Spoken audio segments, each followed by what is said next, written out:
Adapun rukun iman itu dua bahagian. Jadi pakai rukun sebenarnya takalengkongnya. Jadi nan gampangnya tinggalkan rukunnya. Karena kosong. Lembarnya sama, timbangnya sama. Pinya kosong. Awak beramal tioi. Selagi kita hidup bakal raja beramal.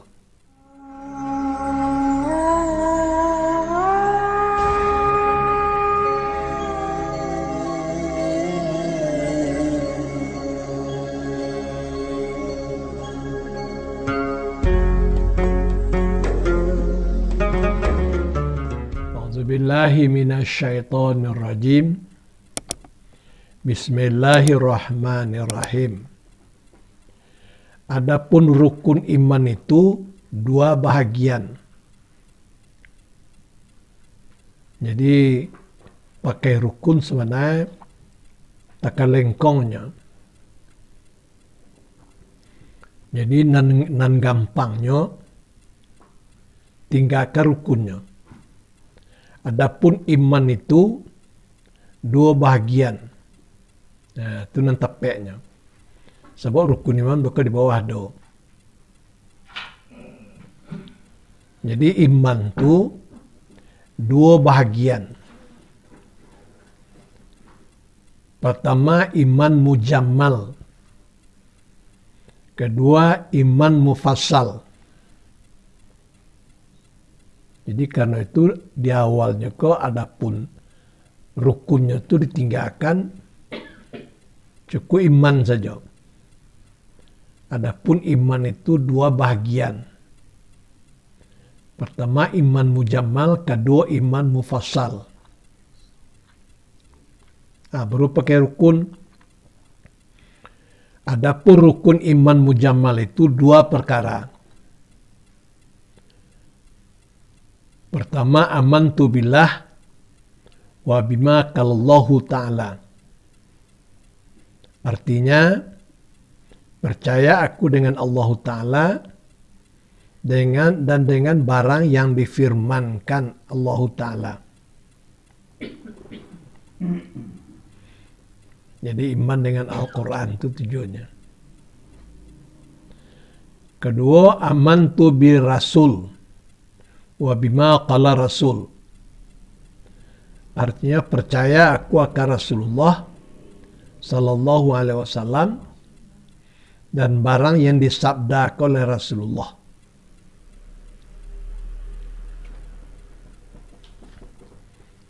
Jadi yang iman mujammal itu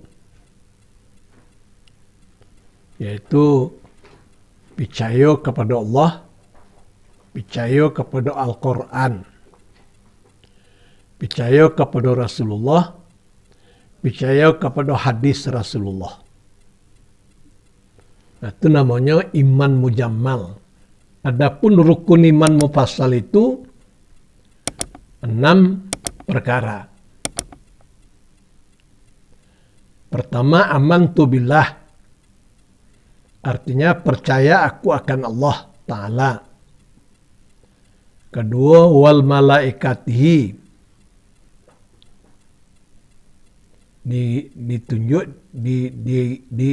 Ditunjukkan. Artinya percaya aku akan segala malaikatnya. Ketiga, wa kutubihi. Artinya percaya aku akan segala kitabnya. Keempat, wa rasulihi. Artinya percaya aku akan segala pesuruhnya. Kelima, wal yaumil akhiri. Artinya percaya aku akan hari yang kemudian, yakni hari kiamat. Keenam, wal qadari khairihi wa syarihi minallahi ta'ala. Artinya percaya aku akan untung jahat dan baik datangnya dari Allah Ta'ala.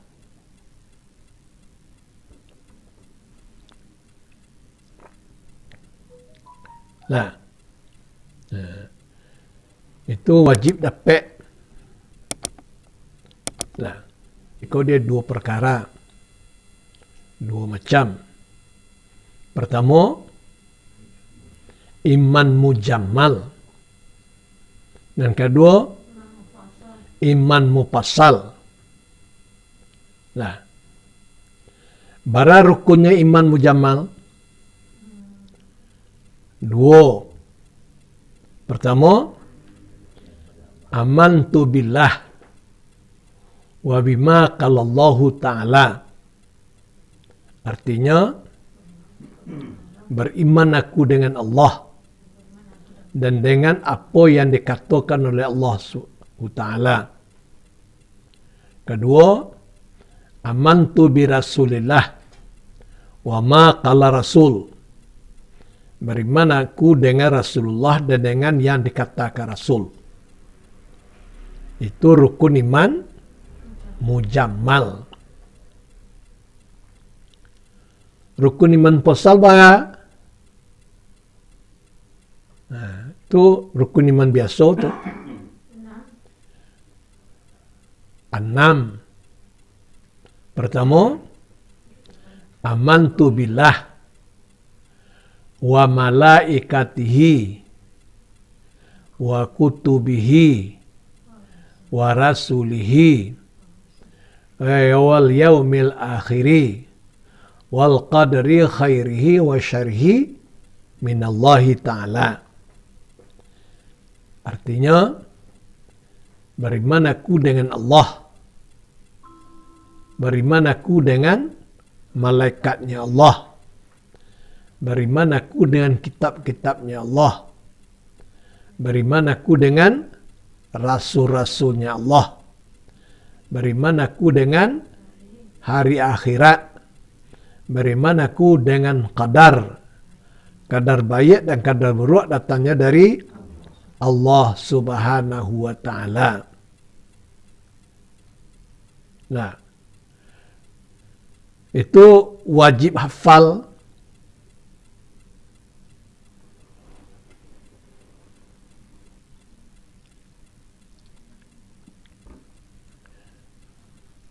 Kalau rukun iman mujammal tadi,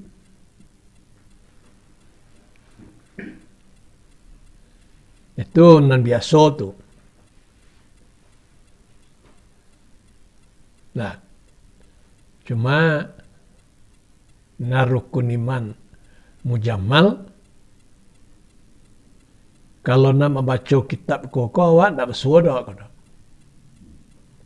Karena membaca kitab kau bersuara, jadi bertambah ilmu nama. Kalau rukun iman nanam tu, selagi orang Islam pasti dapat dia. Karena nan wajib hafal di orang Islam,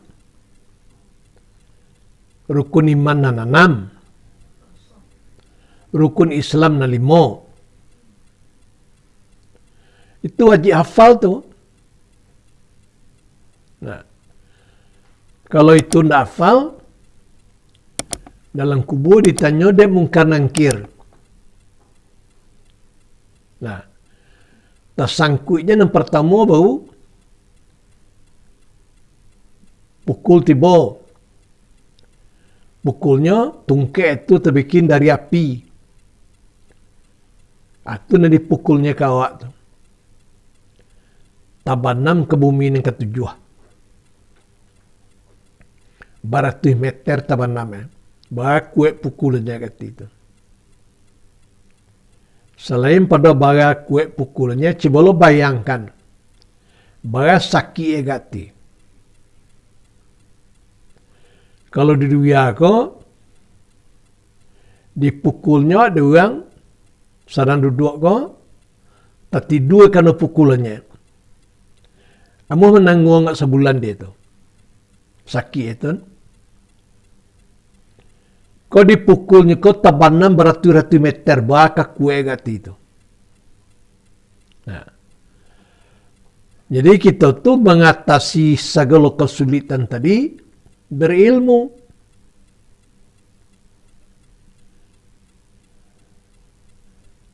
berilmu ko ada sekadar mendengar cukup ada pe isi ada ndak bisa sekadar didengar tapi perlu hafal. Banyak yang perlu apa dawa. Rukun Islam, rukun iman, kemudian lain-lainnya. Kita nambah suji kaji awak di dalam kitab perukunan besar kau. Nah,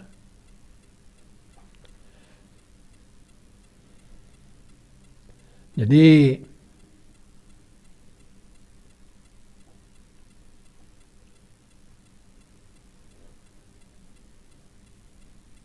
minallahi ta'ala kan untung jahat dan baik datangnya dari Allah.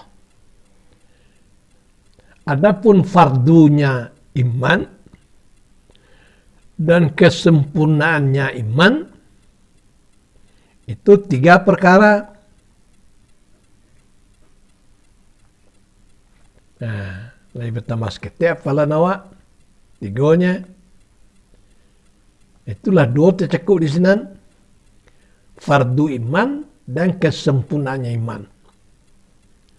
Pertama, mengikrarkan dengan lidah. Kedua, mentasdikkan dengan hati.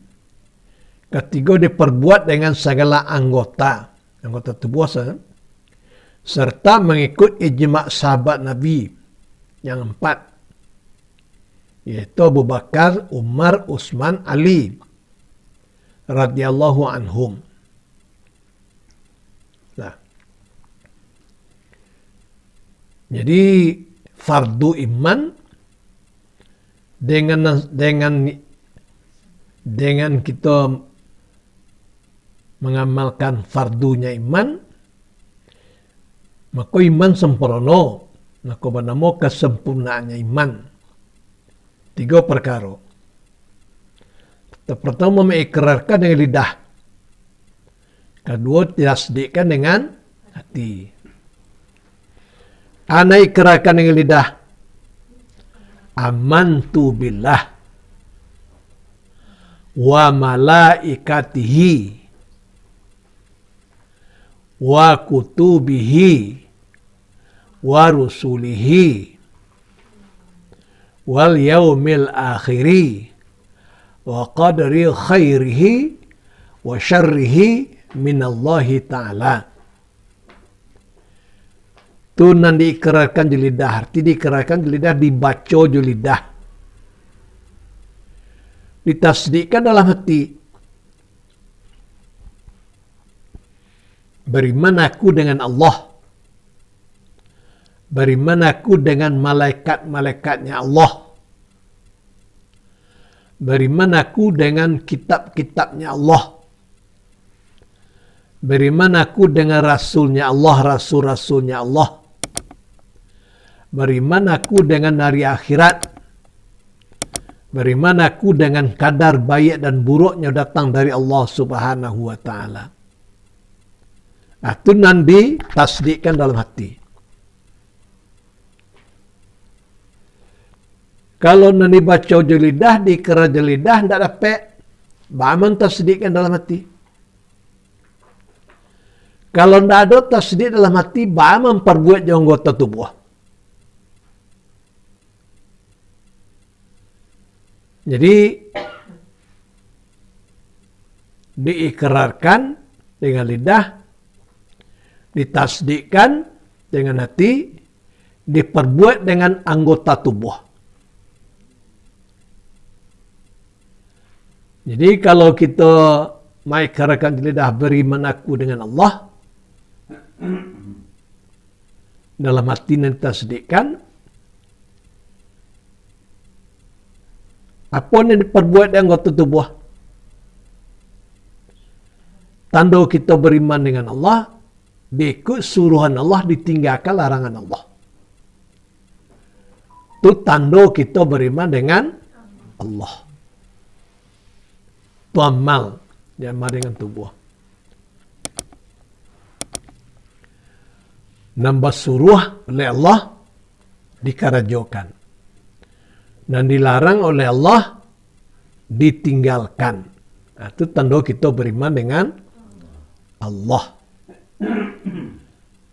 Apa tandanya kita beriman dengan malaikat? So, malaikatnya Allah. Nah, siapa malaikat tu? Malaikat tu makhluk Allah yang halus, tidak nampak oleh mata, tapi nya ada gaib. Jadi apa kita percaya kena gaib? Disuruh.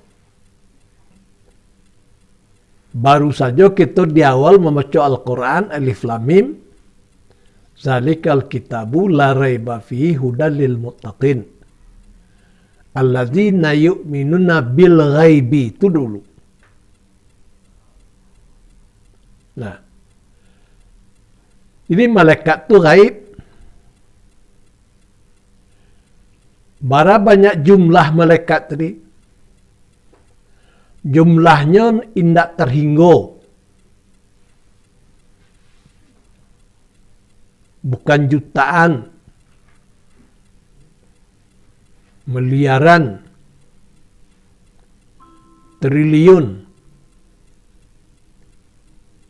Cobalah bayangkan.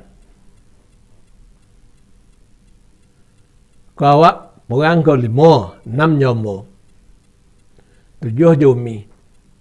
Sampai balas melekat sekarang.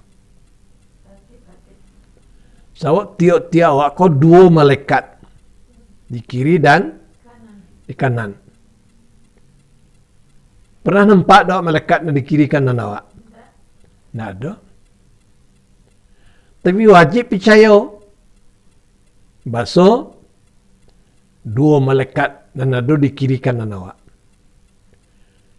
Menganya tu ditugaskan oleh Allah mencatat segala amal awak. Amal baik yang kita kerajakan di dunia ke dicatat oleh malaikat di kanan. Amal jahat yang kita kerajakan di dunia ke dicatat oleh malaikat di kiri. Dalam surah Al-Qari'ah. Nah, Al-Qari'atu mal-Qari'ah wa ma adraka mal-Qari'ah. Yauma yakunun nasu kal farashil mabasus wa takunul jibalu kal ihnil manfus. Fa amma man saqulat mawazinuhu fahuwa fi 'ishatir radiyah. Maka siapa-siapa yang barek timbangan amal kebaikannya daripada amal kejahatan, hidupnya diredai oleh Allah Subhanahu wa taala. Wa man saqulat mawazinuhu fa ummuhu hawiyah. Siapa naringan amal baiknya daripada amal jahatnya, sampai tinggal dalam neraka hawiyah. Tahukah engkau apa itu neraka hawiyah? Narullahil muqadah. Neraka Allah nan bernyalo-nyalo. Jadi nanti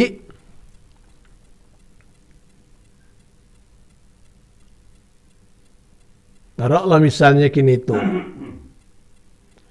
macam murah kita untuk murah kita memahaminya. Macam kertas kosong. Lembarnya sama, timbangnya sama. Punya kosong. Awak beramal tiap hari. Selagi kita hidup bekerja beramal. Dan baik kini kau ditulis dan malaikat di kanan. Dengan tulisan sama gadangan nan jahat, ditulis dan malaikat di kiri dengan tulisan sama gadangan. Sudah tu 10 helai buku seperti buku gambar kok. Penuh ada tulisan tu. Tulisan sama kadang ya. Tinta sama yang lain bare. Jadi amal kebaikan awak tertulis di kertas tu, jadi kertas buku kok 5 lembar. Sedangkan amal buruk awak tertulis 10 lembar.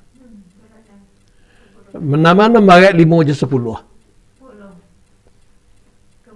Tentu je lebih berat dan 10 dan 10.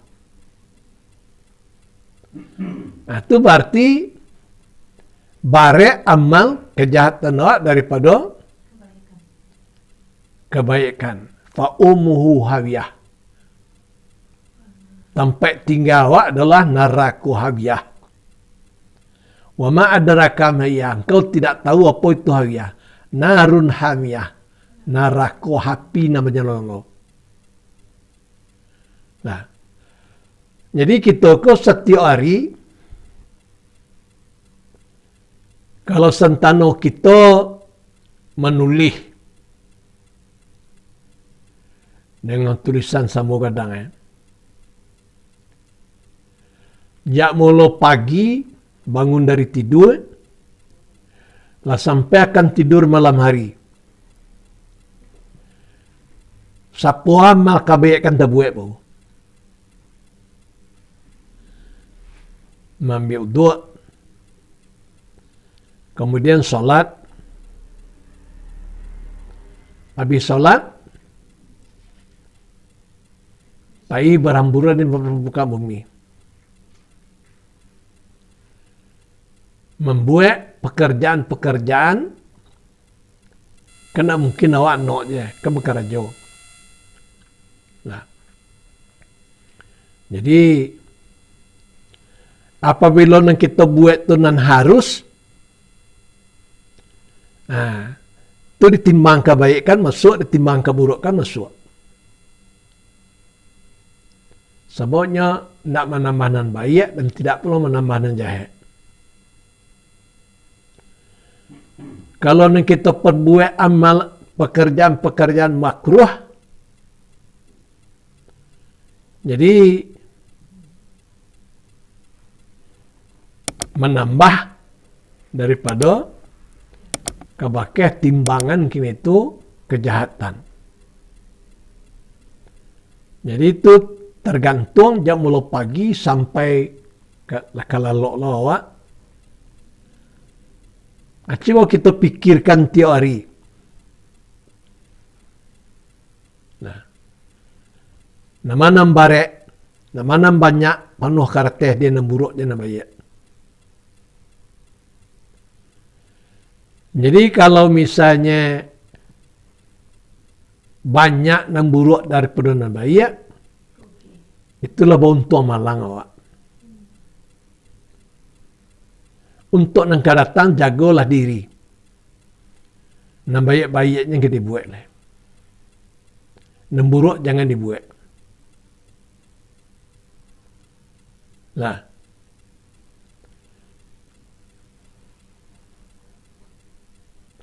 Jadi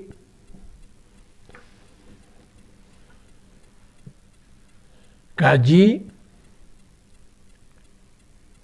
walaupun kita mengaji kitab nan banyak, tapi nan diolah, nan diuraikan dalam kitab itu adalah mengenai iman dan Islam. Jadi iman, Islam, ihsan. Nah, pekerjaan kita tiap hari digolongkan, dinilaikan ke dalam itu. Nah, itu engkau perlu dapat rukun iman, rukun Islam, perlu dapat. Jadi perlu dapat tadi yaitu dapatnya tadi dapat di lisan, diikrarkan dengan dapat dibaca di lisan, itulah menjadi tasdik dalam hati. Sesudah ditasdikkan dengan hati, itulah amal perbuatan teori. Tidak menyimpang pun itu. Nah, jadi menjadi PR kau menghafal kau.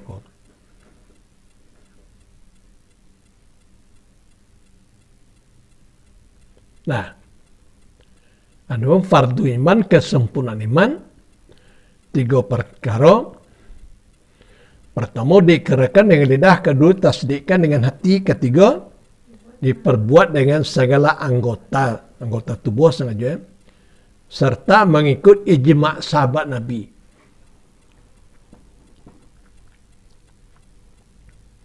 Ijma' sahabat Nabi nampak. Mana Nabi nampak?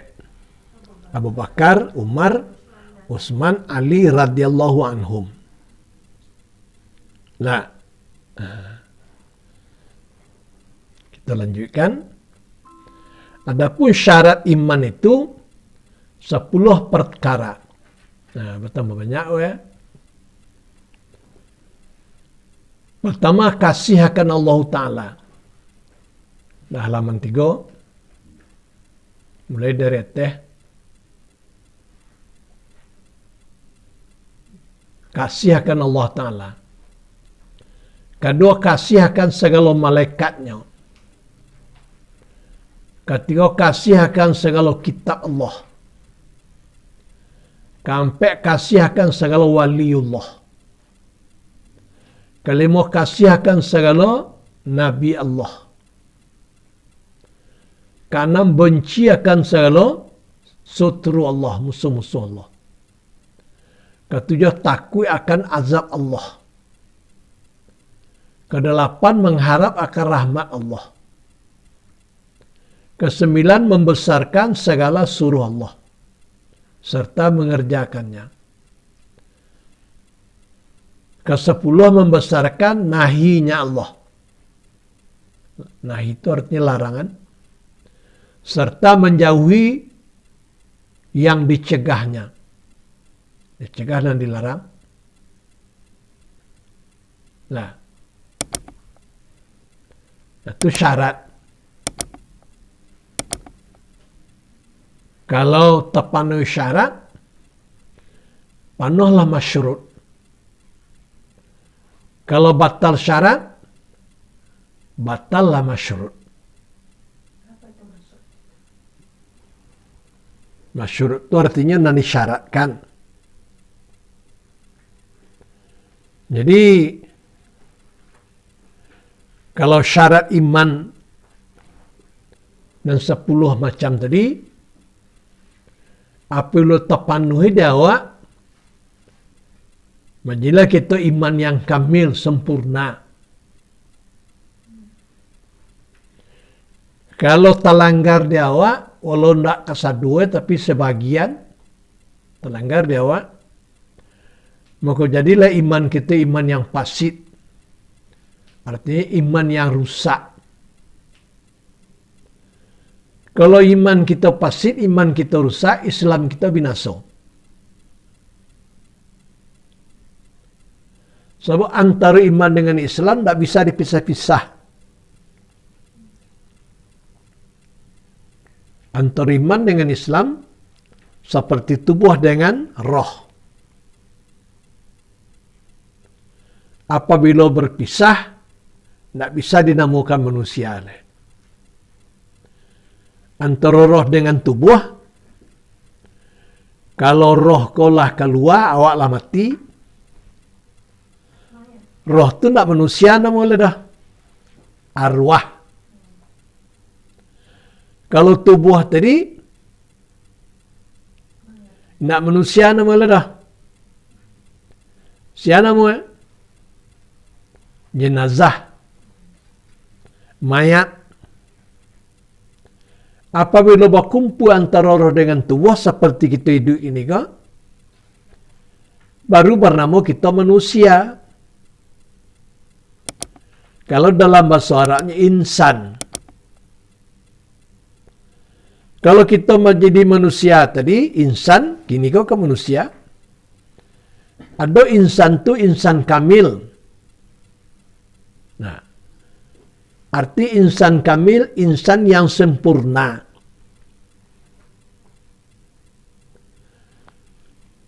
Orang yang ingin menjadi insan kamil, contoh perbuatannya tadi, laqad kana lakum fi rasulillahi uswatun hasanah. Demi sesungguhnya adalah Rasulullah itu contoh teladan yang baik. Karena insan kamil dan diakui oleh Allah adalah Rasulullah. Kalau kita kok wallahu alam. Mengecek ninda awak lemah awak jadi. Mengecek dia awak takabur tiba sombong. Allah lah yang tahu. Cuma kalau Nabi kita Nabi Muhammad sallallahu alaihi wasallam ikutan kita dunia dan akhirat, itulah dapat jaminan dari Allah. Jadi kalau kita ingin menjadi insan kamil, tiru Rasulullah. Rasulullah itulah ikutan dan paling baik bagi kita.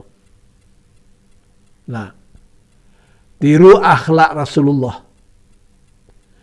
Segala fi'il dan perbuatan kita dicocokkan dengan fi'il perbuatan Rasulullah.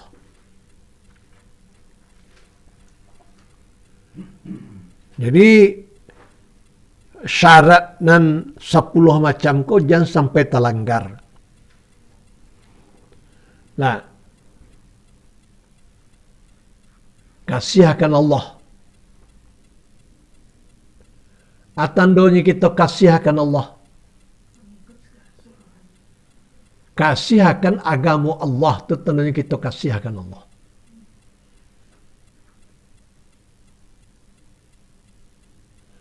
Kalau kita kasih akan Allah, tanda kasih kepada Allah tu, kasih kepada agama Allah, niatlah keadaan agama Allah kini. Bentuk. Apakah kita nak menjadi kasih menengoknya? Ingin memperbaiki. Pertama, ingin memperbaiki di diri sendiri. Kedua, ingin memperbaiki yang di saudara-saudara awak. Kasih akan malaikatnya. Nah,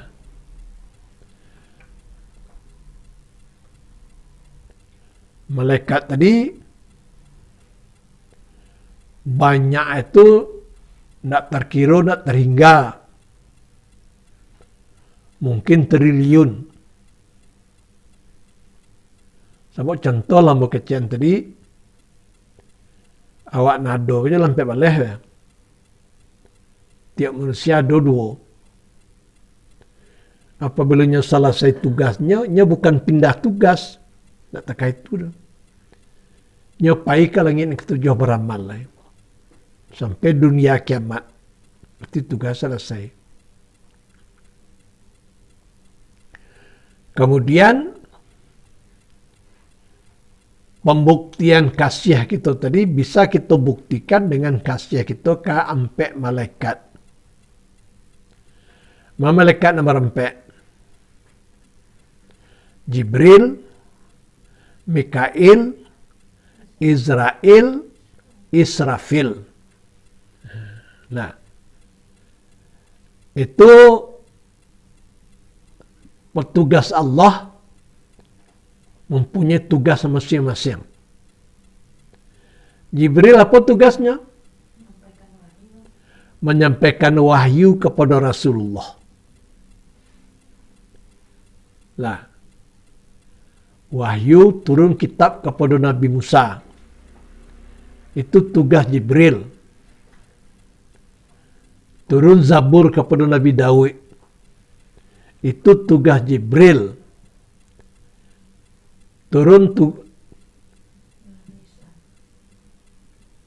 yaitu kepada Nabi Isa. Nah, Nah, itu menurunkan itu, mengajarkan kepada Nabi, kepada Rasul itu tugas Jibril. Dan terakhir, menurunkan Al-Quran kepada Nabi kita Muhammad Sallallahu Alaihi Wasallam. Kasih kepada malaikat, kalau kita kasih kepada Jibril, coba jaga Al-Quran itu.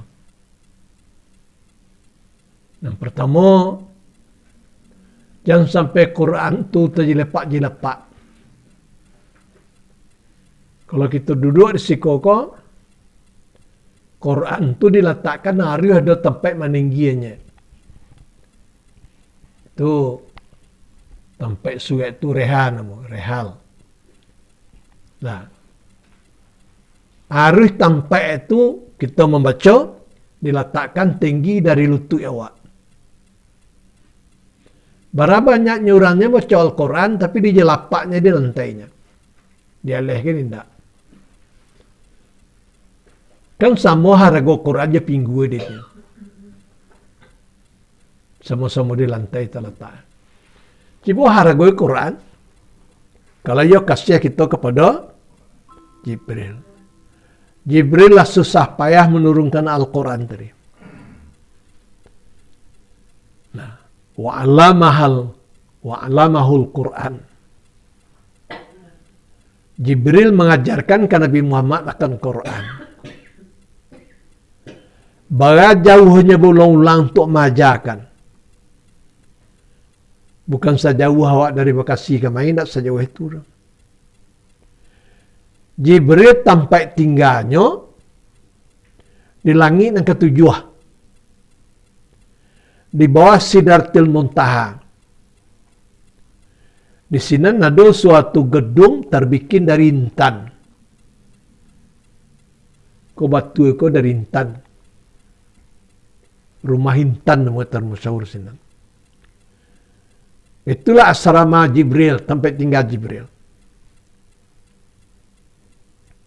Dia mengajarkan Quran ke Nabi Muhammad terima. Nah, 13 tahun mengajarkan Nabi Muhammad di Makkah. 10 tahun mengajarkan Al-Quran kepada Nabi di Madinah. Jauh di langit yang ketujuh ulang tu. Kan patut kasih awak tu. Patut kasihan. Nah. Jadi kalau nampak Al-Quran atau salai Quran nampak, terjelapak di lantai kau. Ambil, cium, anan tertanam dalam hati awak. Itulah buah karya daripada Jibril alaihissalam. Aku kasih kepada Jibril dalam susah payah menurunkan ikut.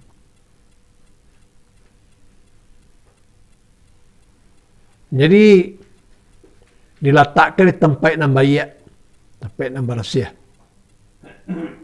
Kalau ada lembar lain, dikumpul menjadi ciek. Kalau bisa disatukan balik, yaitu dengan nomornya tadi, kemudian dikasih kulit sebagaimana semestinya. Jadi bukti kita kasih kepada Jibril, kasih kepada Al-Quranul Karim. Karena itulah, yaitu berulang-ulang Jibril mengajarkan kepada Nabi kita Muhammad sallallahu alaihi wasallam. Kalau Mikail apa tugasnya? Mengedarkan rezeki, mengedarkan rahmat, mengedarkan hujan je panas. Di ma bumi nanakan karyang, kemarau di sinan, panas di sinan. Bima bumi nanakan subur, sedang hujan diturunkan. Itu mengatur itu keraja Mikail. Nah, jadi di ma sampai pasar-pasar yang subur pertumbuhan ekonomi. Nah, itu petugasnya Mikail. Jadi kalau kita kasih kepada Mikail, kasihlah rahmat, nikmat dan diturunkan Allah tadi. Memang hakikatnya dari Allah, tapi petugasnya itu Mikail. Mengedarkan yaitu rezeki. Jadi rezeki yang kita perdapat tadi, yaitu besarkanlah nikmat Allah tadi.